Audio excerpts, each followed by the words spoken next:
Praise the lord. ప్రభువునందు ప్రియులారా, మీకు శుభములు.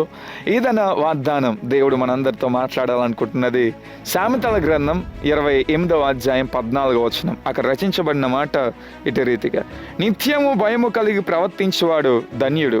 ఎస్, భయము అనేది మనుషుడు లేక దైవభక్తి లేక తిరుగుతున్న కారణము చేత నేడు ప్రపంచంలో అనేక రకములైన దుష్కార్యములు, వినాశనాలు, నాశనము జరుగుట మనం చూస్తున్నాం.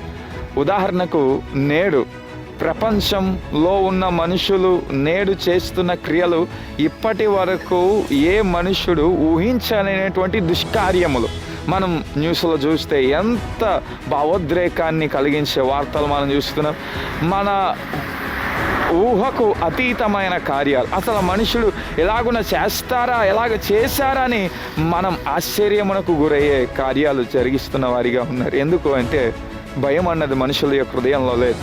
మనుషుడు ఎప్పుడైతే దేవునికి భయపడతాడో మనుషుడు అప్పుడు మంచివానిగా, నీతిమంతునిగా, యథార్థవంతునిగా, భక్తి కలిగిన జీవితాన్ని జీవించగలుగుతారు. ఈ దినమునందు చేత దేవుడు అంటున్నాడు, నీకు భయం ఉన్నదా? దేవుడు అంటే భయం ఉన్నదా?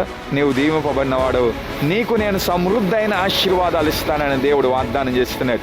మరి ఆ భయము, దేవుడు ఉన్నాడు, దేవుడు చూస్తున్నాడు, దేవుడు నా ఎడల తన దృష్టిని కేంద్రీకరిస్తున్నాడు అన్న ఆలోచన నిత్యము మనకుంటే నిత్యము పాపము నుంచి మనం విడుదల పొందిన జీవితాన్ని జీవిస్తాం. అట్టి రీతిగా దేవుని భయము కలిగి దీవించబడిన జీవితాన్ని జీవించడానికి దేవుడు నీకును మనకందరికీ సహాయం చేయనుగాక.